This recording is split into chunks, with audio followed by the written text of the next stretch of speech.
with me, Simon Clancy, and as always, my special guest, Carl Krabs from A to Z Sports. Is it A to Z or A to Z? A to Z. A to Z. See, I'd say A to Z, but A to Z. Okay, I'll remember that. I just assumed it was the English accent. No, I didn't ask any questions at all. I said, yeah, it's great, Simon. Yeah, Z, A to Z, because I would call it Z, not Z, but that's whatever. Anyway, hope you're well, mate. Welcome back from the front line of scouting. We'll get into it in more detail, but how was Mobile 2026? It was cold. Was it? Okay. Yeah. I left. We had a massive winter storm that came through the end of the week beforehand.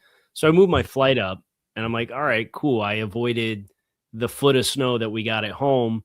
And then I woke up on Sunday morning in Pensacola, and it was 21 degrees outside. It's like, oh, sick. This is really cool. But it's always good to be boots on the ground.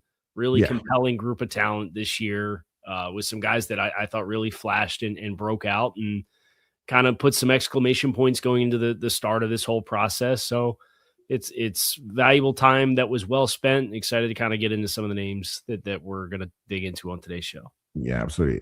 It's I've been to the Senior Bowl once, so this is only going to work for people watching on the video, and I apologize to people who are just listening. But in the Senior Bowl, you just sit in the kind of the bleachers, or you get on the field and whatever. And it's a lot of kind of, on one side it's obviously the teams, and on the other side it's people like Carl and I who sit there, and and the Fran Duffys and all of the Ian Cummingses and all of those people. And on my very first day, I was fascinated to see, I don't know if you can see this, but this guy was stood in front of me wearing this T-shirt, which says biscuits and porn, which to me was like, I'm not sure who you're working for, buddy, but I'm not sold that's necessarily the image. Living his best life. Yeah. I'm not sure that's the image that you necessarily want to convey. Anyway, before we get into the Senior Bowl weeds, a quick word, because last night, ESPN senior college football writer Pete Thamel tweeted that the NCAA had denied the appeal for Ole Miss quarterback Trinidad Chamblas to gain a 6th season of eligibility, which essentially Carl pushes his fight, I think, to the state court. Chamblas then put out a picture on Instagram with a pair of cleats and a sort of conveniently positioned Duke ball with an NFL logo on it. The ramifications, I think, if he loses in state court are pretty huge, aren't they? Because mainly it's the impact to him and his draft stock. Shrine Bowl week has gone, Senior Bowl week has gone. Yeah. The combine is 3 weeks away, and every day that he sits in limbo really affects his draft stock, doesn't it?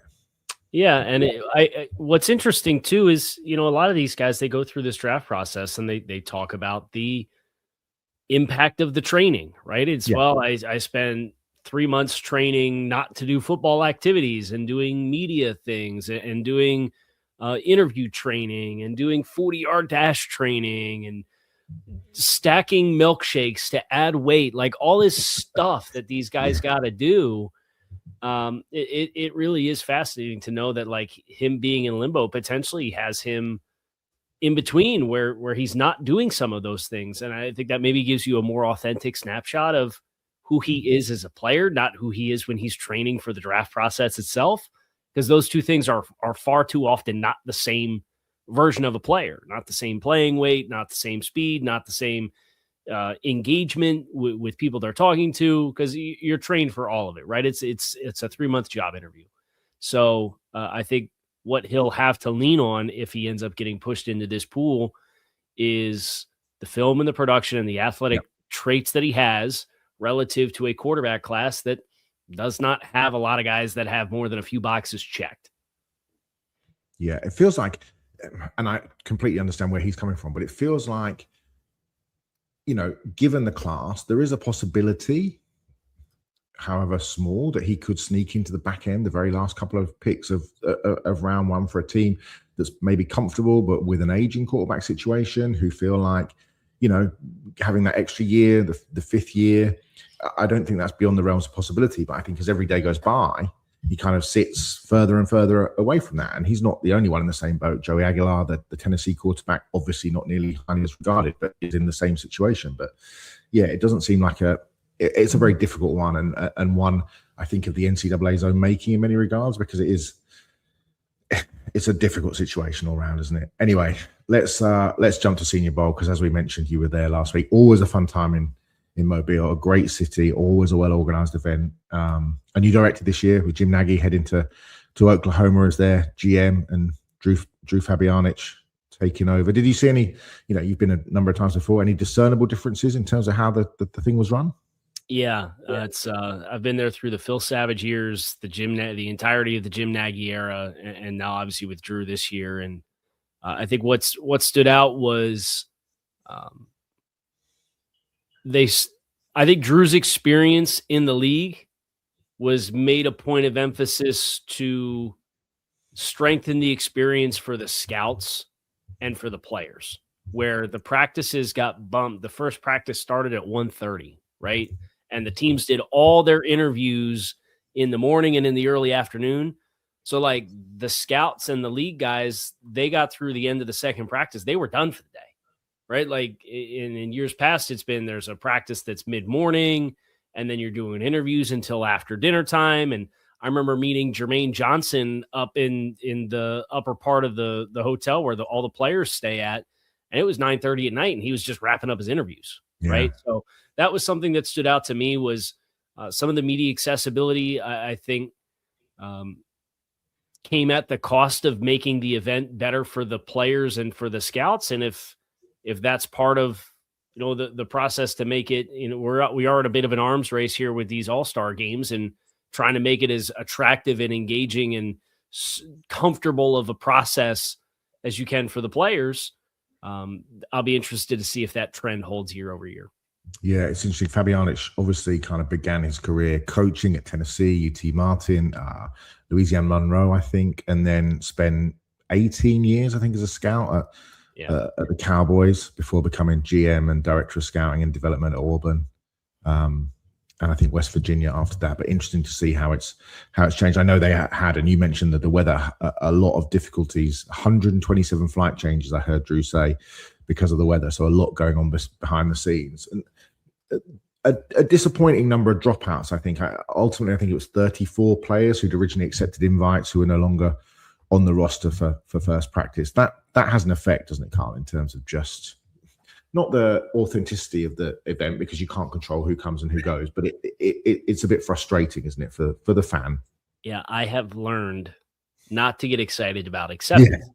Yeah. I get excited about weigh-in numbers, because that means that person has showed up, got on the scale, got measured, and has his pads like in Mobile ready to roll, right? So you're Mr. Glass half full, and I am clearly Mr. Glass half empty when it comes to this. No, because I'm in the same boat as you. It's you see the names that accept, and then like Ruben Baines and accept an invite after the Natty, and then 2 days later he's out, and Keontae Scott, and it's like, okay, well, we could have just kept the accepted invite tweet in the drafts.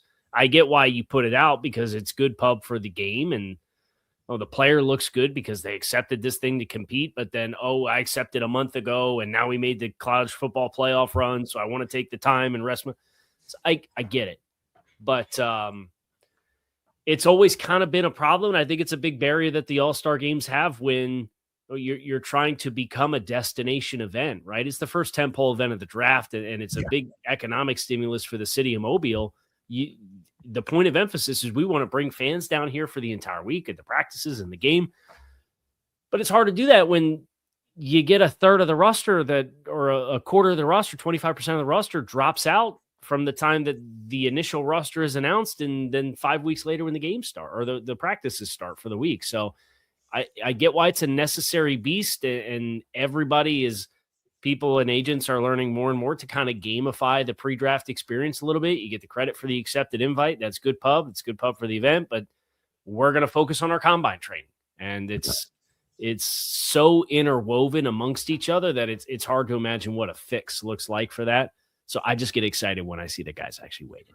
Yeah, I was speaking to an agent last week. I can't say who it was or who he represents, unfortunately, but he was saying that he'd had some clients down at the Shrine Bowl who weren't practicing, weren't playing, but were talking to scouts and doing some interviews. And we saw Caden Proctor, the Alabama tackle, down there talking, actually, ironically, to a Dolphin scout behind the end zone. But also this agent was talking to me about some of his clients that were at the Senior Bowl not to perform, just kind of flew in and out for 24 hours just to see some teams and just to have some chats, and a couple of them just to update teams on injury things and those sorts of things, which is always interesting. But yeah, it's a very good point that you make. You were obviously there watching practices. You've been home for a few days. You watched the film, and the way that you and I put the show together is we kind of just kick some things around on Messenger, and I don't know the players that you're going to talk about now, which is quite fun for me. So give me a few players who stood out for you, and then we'll kick a few names around who else made an impression. But go on, give us a list of who you saw and who you came away really impressed with, because I know there's a few guys that we've talked about privately that you really like. Yeah, so I would shout out. You could start with Malachi Fields, the Notre Dame wide receiver. Big height, weight, speed guy, 6'4", 218 pounds, like legitimate height, weight, speed guy. I think Ted Hurst at wide receiver from Georgia State was yet another big wide receiver, 6'3" 1/4", 207, had over 33-inch arms, right? So like there's a wingspan to go with the size and the way that he attacked the ball in the air that I thought really stood out. Along the offensive line, Jalen Farmer from Kentucky, I thought was really, really good with his hand. He's got almost 35-inch arms as an offensive guard. Now, there's not a lot of position flex there. He kind of reminded me of like this mishmash, exotic hybrid of Robert Hunt and then John Simpson. He's got like the John Simpson build with some Robert Hunt stylistic like level of play to him, with like for better or for worse, the over aggressiveness, but the power, the hand strength. So he really stood out to me in a big way as somebody who I thought popped. I thought Sam Hecht at center from Kansas State had himself a good showing in that regard as well. And then I want to go with a tackle. The Arizona State kid. Yeah. Ian Achor, who did not play college or did not play high school football at all. No. You know, he's somebody that you're very warm on as well. I see some of the rawness there, but holy smokes, the traits are good. So those would be the offensive guys I'd shout out. Yeah. Ian Achor is a fascinating guy, as you mentioned. I mean, I've been doing tackles this week, and well, actually for the past 3 weeks for the draft book, and he was probably, I don't know, 8th or 9th on just the original kind of stack as you go through, and I just kept moving him up and watch somebody else and move them below him and move them below him and move them below him. He's ended up 3rd on my list. I mean, this is a guy born in Nigeria. He was a soccer player until he moved to the US age 13. He took up basketball, was a dominant small forward, but played no football whatsoever because his high school didn't play football. He ended up in AAU basketball, and his AAU coach was like, you know, why don't you just try out for football? He went to LA Junior College, a JUCO, and he literally sat on the sidelines. So people talk about him turning to football in 2021. The reality is he didn't actually play in a game until 2022, because the whole first year was just there practicing, scrimmaging, developing his body, learning to understand the fundamentals of a game he had no clue about, really. Was thrown into the fire then in 2023 to essentially, they had 5 stars in 2023. And over the last couple of years, just the physical development, the positioning, he's so smooth as a mover, he's a leverage. I mean, there are some big losses, you know, he can lose quickly sometimes, but I just think, and I don't know what your take on him is, but I just think that it looks really, really easy to him. And given how well how short a time frame he's played the game, I just think the upside is just so massive. I mean, 2,100 snaps, but I mean, coming off a season without giving up a sack, arguably the most impressive player at the Senior Bowl. And I just think for a team that can afford to let him mature and develop, he's got Pro Bowl plus upside for me, because what is he, 6'5", 325 pounds, just moves so easily. There's a kind of powerful nastiness to how he plays the game. I was expecting, when I really dug into the tape, to see somebody who was a bit more mechanical because of the fact that he only played for 3 years, and he's not that at all. I just I thought he's a really good player. Yeah, you invoked the Pro Bowl line, and that's what I had that in the final synopsis. Every offensive line coach is going to watch him, and they're going to say, "I can fix him." As far as the things that are wrong, probably 20 of the 32 would be right. Like I think there are some situations and circumstances with not great offensive stability. The wrong quarterback behind you, I think, could put some bad muscle memory and some bad habits into his tape that he probably I wouldn't even say he has bad habits yet because he's still so fresh to it, right? Like it's not like you got to untrain anything. It's you just got to teach him what to do sometimes. Yeah. But the length, the athleticism, the framing, he had Romello height on the Texas Tech tape. He had that man in hell. Like he was awesome against Texas Tech. I think he had one pressure given up to Bailey, and that was it. So I thought that tape was a great showcase for him, and he was definitely one of the biggest winners that I had, regardless of what side of the ball. Yeah, Malachi Fields we touched upon a couple of weeks ago, and actually I saw that Matt Miller put him in his first round of the mock that he released on Monday. But the other receiver that you mentioned was Ted Hurst, who to me is one of the best FCS players in the draft, regardless of position. He's long, 6'3", 195, tracks the ball really well. Just the physical traits and the size are so desirable. A basketball kid, and you can kind of see that, in how he moves with the footwork and those sorts of things. Played receiver, played corner, doubled up as a team's punter in high school. But, he can win when he gets free. He's on the Bruce Feldman's freak list. Has been on, I think, 2 years running. But, when he gets free releases, he just can get up on the shoulder of the corner in a hurry. He can stack. I really liked his tape. And, I know you obviously saw him more than me and up close last week, but the tape and some of the nuance to his game I thought was really impressive, and especially with the ball in his hands, the forced tackles to kind of stay alive. Led all FBS receivers over the last 2 years with 25 receptions of 20 plus air yards. So he's a talented kid, a former silver medalist in the state championship, long jump. So again, you see that kind of athletic profile, and I was glad to see that he did so well down there. Yeah, he really the way he attacked the ball. I mean, you contrasted it to Jacoby Lane from USC, had some ups and downs in that regard, and to contrast Hurst as the big bodied guy to Fields and his tracking down the field, and he had a big adjustment on day 2 on a big post down the field from Taylor Green, and seeing how Hurst attacked the ball at the catch point and how aggressive he was. It was really really impressive in that regard. Yeah, the deceleration is so sudden in terms of how he can decelerate and put his foot in the ground. And I don't think, or I certainly didn't get the impression on tape that he was super, super snappy coming out of his breaks. But what I did really like from him, especially as an FCS guy, is that he shows a really clear understanding of kind of the dead areas of a defense. He understands how to play in zone, which I really liked. So you went through some offensive players. You must have some defensive guys for me as well. Yeah, TJ Parker, I thought did really well he used his length well. He looked like a guy who maybe wasn't 100% throughout 2025 and then had a chance to get a little bit of time off. He looked great with the power, great hand placement, great extension, played up, under, and through the pads of blockers in the one-on-ones. I thought he had a great week. Nnamdi Tucker from Western Michigan is somebody that I had circled coming home on the plane. Was like, all right, I got to watch this cat because he was slippery. Now he doesn't have a great size profile. He's under 6'2". He's under 250. So maybe a little bit more like a designated pass rusher to start, but you saw some of the slipperiness that he had. And I thought he was a big winner. I'd also mention Derek Moore and Zion Young as guys who, Zion came in big at 262 and Derek Moore came in compact at 254, but had 34-inch arms at 6'3". Those guys had like a good bit of burst and then had power that they played with that. So I thought both of those guys really showcased themselves well as guys that had what I felt was good power components to complement what you thought some of their explosiveness was. And then I would go to the secondary. I thought Davis and Igbinosun had a very nice week. Kind of reminded me of the week that Tyreek Stevenson had a few years back when he got drafted in the second round out of the University of Miami with what he did down there at the Senior Bowl with just how long and aggressive he is. And I know he's super handsy, but he did cut down on the penalties this year, which I think is going to help him in a big way. I think he cut him by 2/3 from what he was tagged with before, right? So I thought that was promising.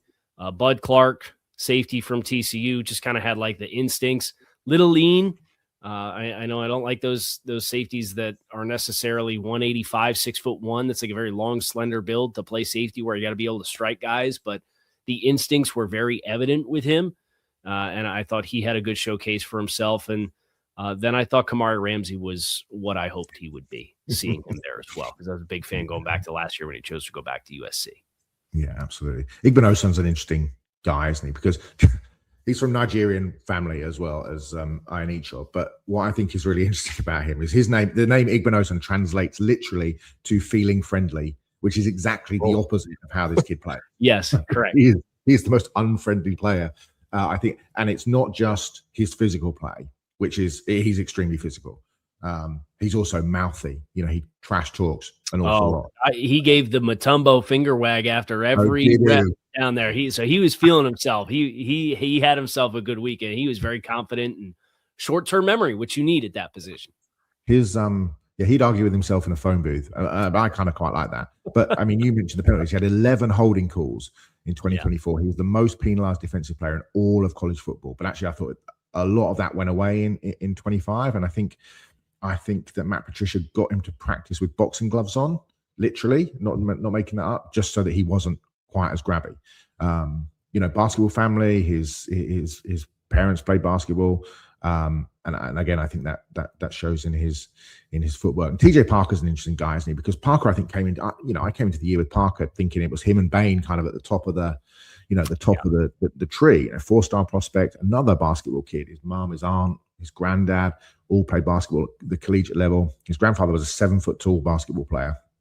Military kid, military father, who was a sergeant in the army. So kind of discipline, hard work, all that kind of ethos. And speaking to some coaches around Clemson, this guy is super, super intentional. High IQ player, loves to study film. But you mentioned the health. He'd had a wrist injury. I heard rumors of a shoulder injury. There's also some, he spent a career suffering from pretty serious migraines, which actually originally cropped up when he was studying film on a projector. So he used to sit at the back, wear sunglasses, all of these things, but he now takes medication for that. And I wonder if maybe that had something to do with it. But yeah, I think he came on really strong down the stretch, just explosive player, comes out low, leverage guy. Big fan of him. So yeah, some interesting there. Who would you say, if you could pick a winner, who would you say that you saw that, you'd say, look, this was the best guy I saw this week? The best guy is Ian Aker. Okay. As far as the first day, he had a couple, I always like to see who takes the opportunity at the beginning of the week and really splashes, and who sustains it, who splashes early and then disappears, and then who gets better as the week goes on and takes to the coaching better. Yeah, and that's what you would expect a guy that's super raw, that has the traits that he does, to be able to do. And that's what you saw happen, where I thought his worst day was Tuesday and he got better every single day. And that included the game. Yeah. We'll go to break in a sec. There's 4 or 5 guys I just wanted to mention. You mentioned 2 or 3, actually. I deleted them from but there were a couple of running backs that I was really interested in. One is Jaden Ott, who played really well at Cal, went to Oklahoma and just disappeared, couldn't get any PT, was just not on the field the whole time. And he performed really well. And the other is Jamari Taylor of Virginia, who spent 5 years at North Carolina Central, and really only had production in his final year. I mean, he 350 yards in 23, not massive production. And has only had, just trying to find the number here, has only had 576 carries since he left high school in 2019, but 47 career touchdowns. And I just thought he looked good, especially as a receiver. He's outstanding in pass protection. He's low to the floor. He's 5'9", 204, just leverage battles. And if you go back and watch the tape, you go and watch Virginia play early on in the season against Florida State. Earl Little comes up from the secondary and has a sort of 10-yard head start and just comes and hits him at full force as he enters the second level. And Taylor crushes him. He absolutely crushes him to the point where Little is getting up and he's like shaking. Taylor goes on and scores. I mean, it's like a 25-yard run, but it's like he is a physical kid.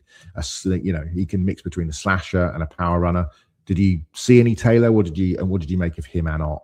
Yeah, I think you kind of saw the slashing part of it. I struggle a little bit with the backs at the Senior Bowl, right? Because there's no tackling, right? So you could get a good feel for like the feet.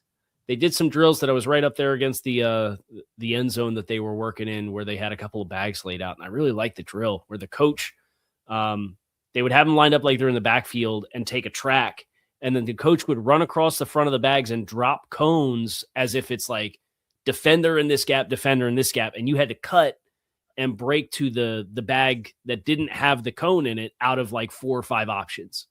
And watching those guys work in that area, that was kind of the best feel I had for what's your processing quickness, how smooth are your feet. I thought Taylor with that build at 5'9", right? This is a lot of other bigger backs with Face On from South Carolina came in at 213 for that week. Both the Penn State kids weighed in. Nick Singleton was 221. Katron Allen was 220, right? They're bigger backs. Mike Washington from Arkansas was 228. So it's like big kids. And then Taylor being as compact and lighter that he was, I think that was an area where he showed himself well. And then naturally, when you get into the live setting, you have a chance to showcase that leverage a little bit. Yeah. Listen, on this podcast, you are not just getting the top level guys, you are getting blocking tight ends, because this time last year, Carl and I were eulogizing about Jackson Hawes of Georgia Tech, who went on to have a really good season with the Bills.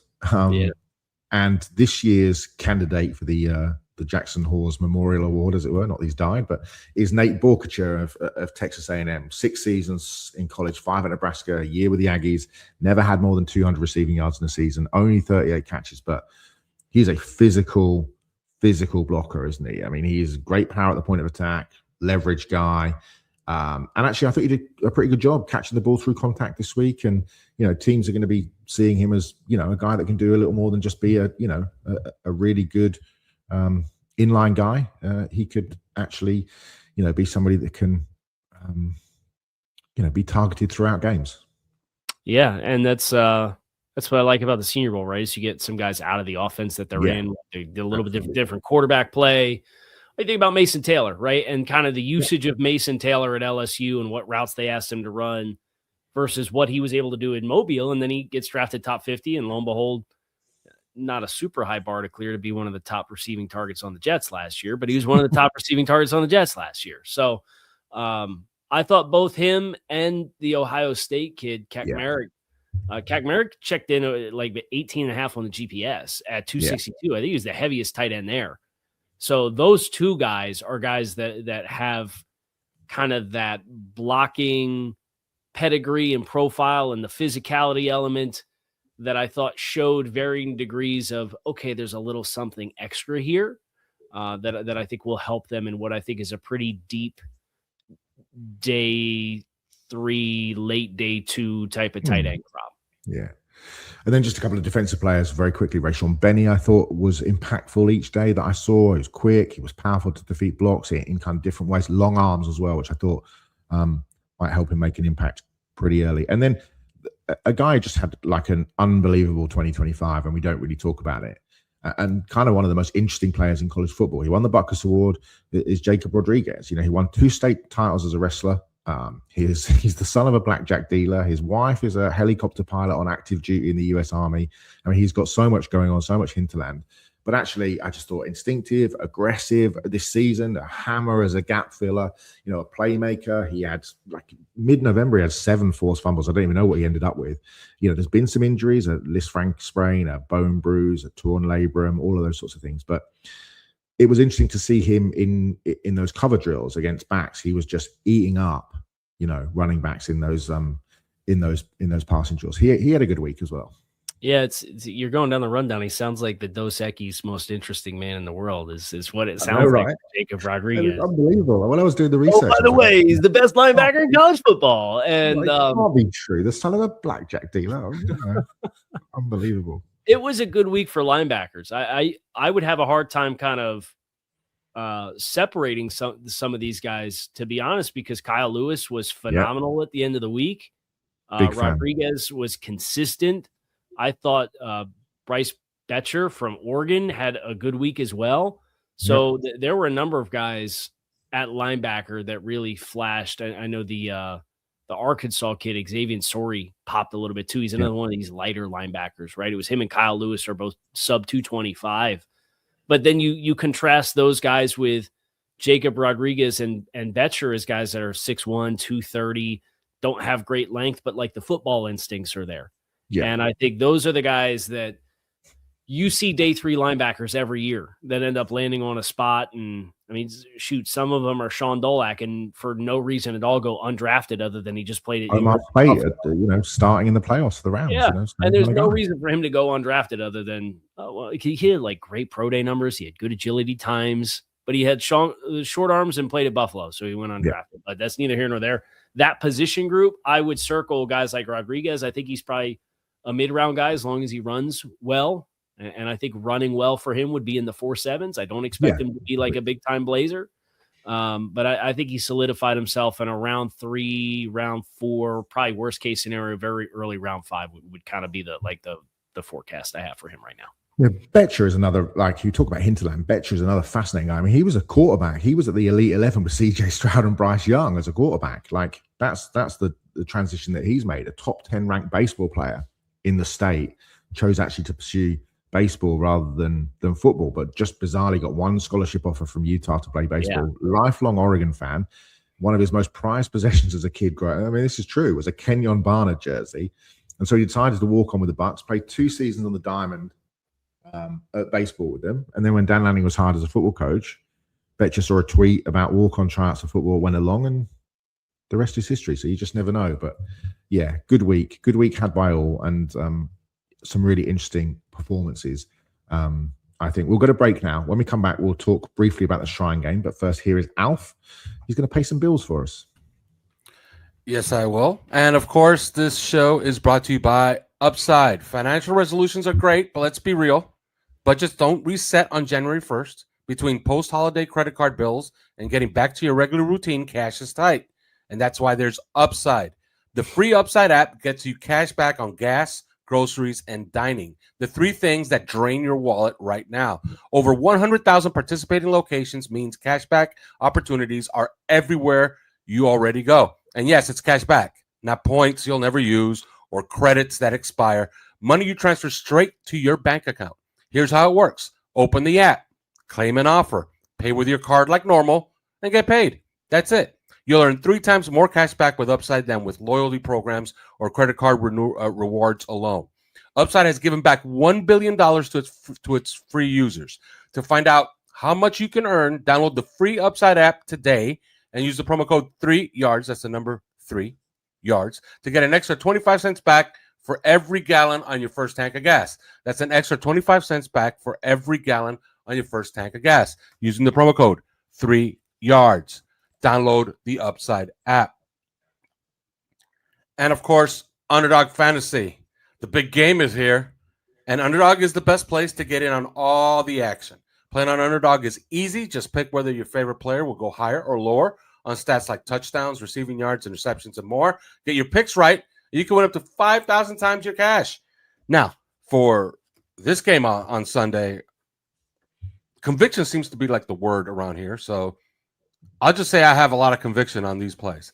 And if you've been following my plays, I did go on a pretty nice little streak there through the playoffs where I gave you 4 winners 4 weeks in a row.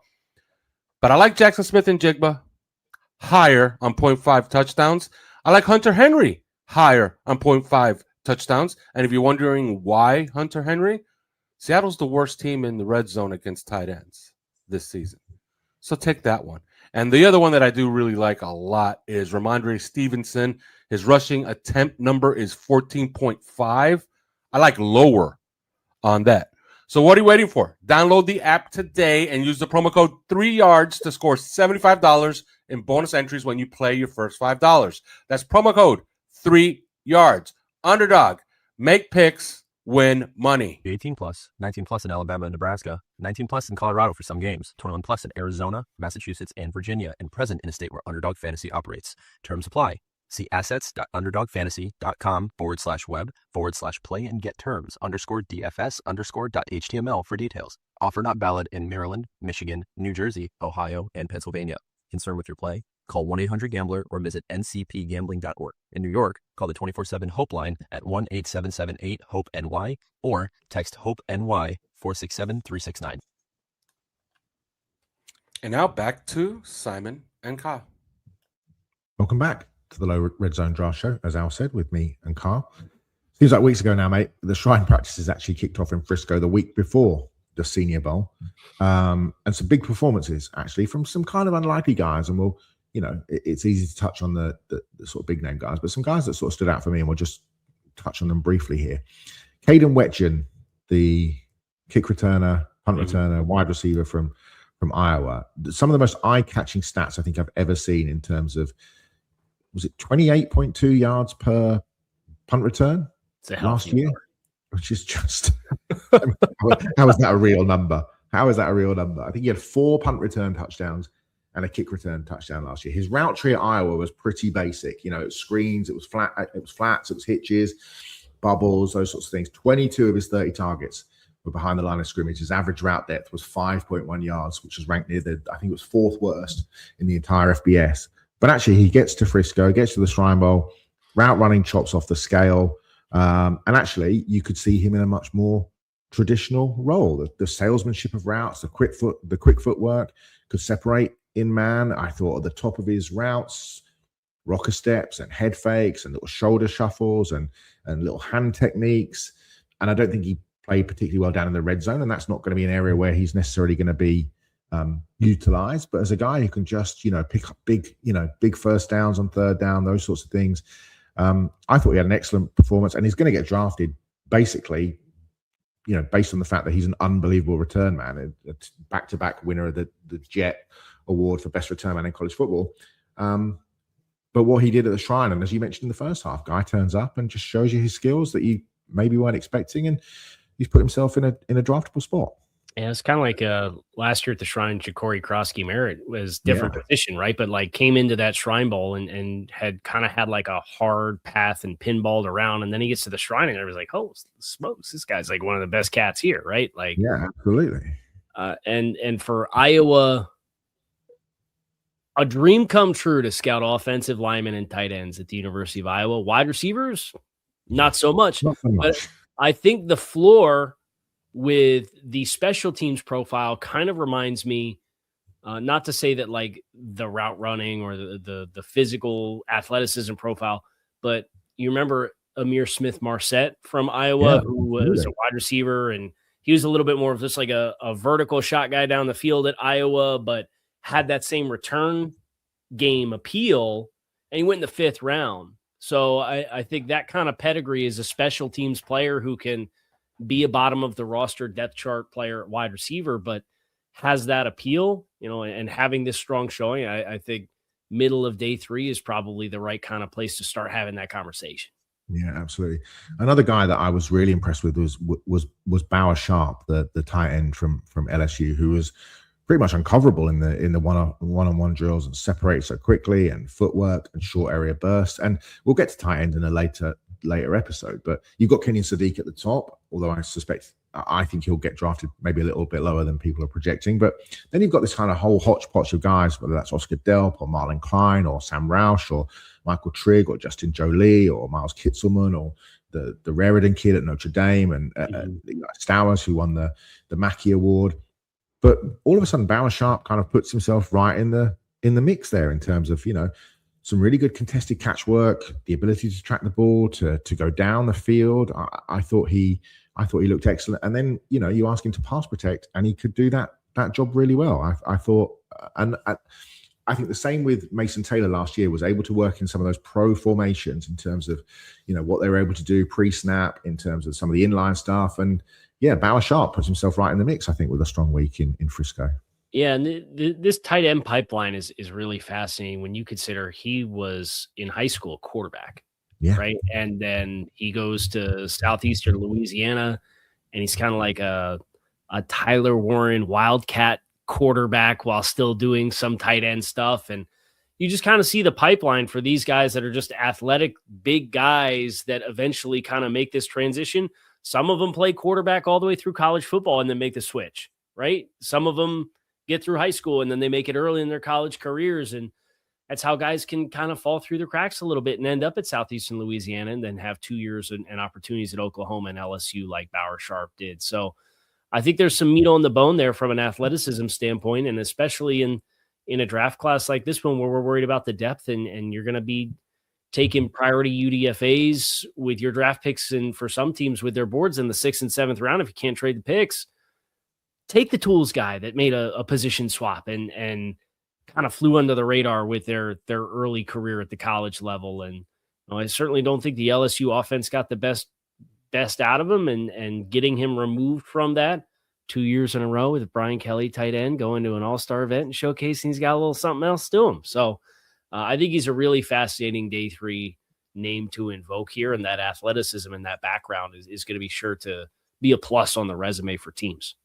Yeah. Speaking of interesting day 3 guys, Landon Robinson, the sort of nose guard / defensive tackle / kind of all action defensive line. I saw Ian Cummins describe him as a sword off maniac.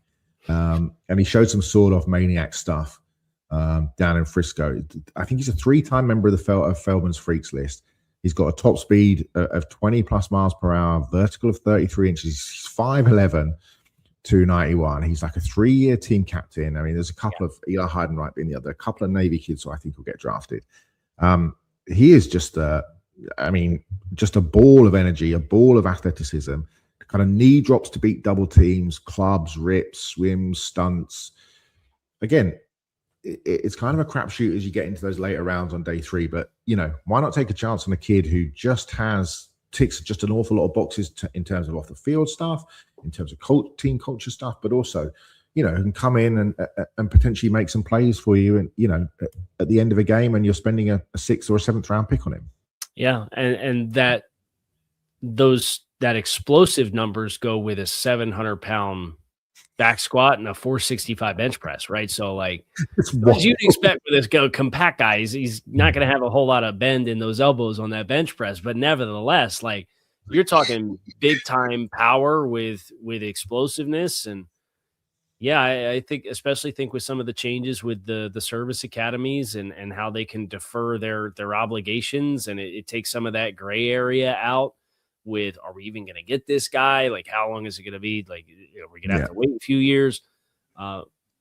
This is right up somebody's alley with a good defensive line coach to kind of say, hey, we have a very specific, even if you want him to be a gap shooter, I would not take the 291 and put him in the A gaps, but I would say, hey, we get some passing situations in the preseason. I want to roll you out there, and I want to encourage you to really use that explosiveness and try to tee off and see how well he can catch lightning in a bottle. Yeah, absolutely. His dad was a gymnast at Kent State, and you can kind of see that sort of athletic movement skills and the footwork and those sorts of things. All conference guy, 2 years in a row, sort of, lower level freak designation. Like you say, I think third downs, preseason stuff. That's where you show his mettle, and hopefully he can stick around. Apparently, there's a big game at the weekend. Real quick, is the best case scenario there? What's his name? The Bowling Green kid that's in with the Packers. Oh, Carl Brooks. Carl Brooks, yeah. That feels like the best case scenario for a guy like that, because Carl didn't have length either. Like, and I know the short arm defensive tackle with twitchiness. Milton Williams has made it popular because that guy went out and got the bag, right? But and I'm not saying Landon Robinson is Milton Williams by any means, but you have seen sub-package groups that have found more opportunities for roles like this just based off their quickness and based off, I think, in the sim pressure world, you're able to manufacture, I think, some more one-on-ones for interior players based on, like, if you're bringing second level pressure and you got that tackle in a big duel, and he's going to set outside, but then you fire that linebacker from inside and drop him out. And you kind of do well to manipulate protections to get more one-on-ones on the inside, it feels like. Yeah. And the modern game defensively just does a really good job in 2025, 2026 of finding roles for players like Landon Robinson, who even 10 years ago, 15 years ago, and certainly when I was growing up watching the game 30 years ago, would never really have had just wouldn't have had a role. That's just like, that would have been the end of his career. He'd have gone and done, cyber operations or whatever it was and had a career in the Navy. And that's the end of his run. But now, like you say, that there's an opportunity for guys like that. And I think it's great. There is a game on Sunday. We are Miami Dolphins fans. So we have just a passing interest in hoping that the Seattle Seahawks defeat the New England Patriots. But who have you got at the weekend? Seattle, New England should be a fascinating game. Yeah, I think as long as the Seahawks don't need to turn this into a which quarterback wears the cape contest better, I think Seattle's very well positioned. I think they've got a more complete roster. Their defense has just been absolutely prolific against anybody not named the Los Angeles Rams for the last 3 months. They've been phenomenal. I know New England's it's been pulling teeth offensively at times for them this past month with the playoff run, but credit to their defense for all the turnovers that they've been able to create. I think that Seattle front against those two rookie starters on the offensive line, and then even just the interior as a whole, obviously Nweinyu's a big player. There's not a lot of guys I would trust to put out there and hold the point of attack against Nwenyu, but Byron Murphy's going to be one of them because he's so damn low to the ground, right? He's a phenomenal player. And I think if you watched him at Texas, you're not surprised by that. No. So I think Seattle's got the favorable matchups. Their challenge is just make sure the game script goes in an order in which you're comfortable with playing field position, taking points if you get them, trusting your defense, all those things that like we've kind of turned into unsexy things to do in the regular season.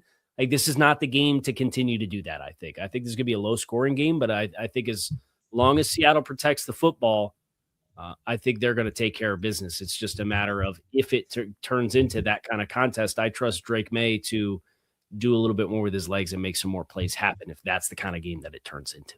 Yeah, I agree. I just think, like you, I just think Seattle have too much offensively. I think, the way that Clint Kubiak's moved Jackson Smith and Jigba around, certainly in the second half of the season, the playoffs, having in the backfield, motioning into the line from the slot, those sorts of things makes it harder for Christian Gonzalez to follow him around. But the speed addition of Rashid Shaheed has just given the offense an extra level. Cooper Kupp and what he does, AJ Barner and his development, both as a receiver, but also as a blocker, I think.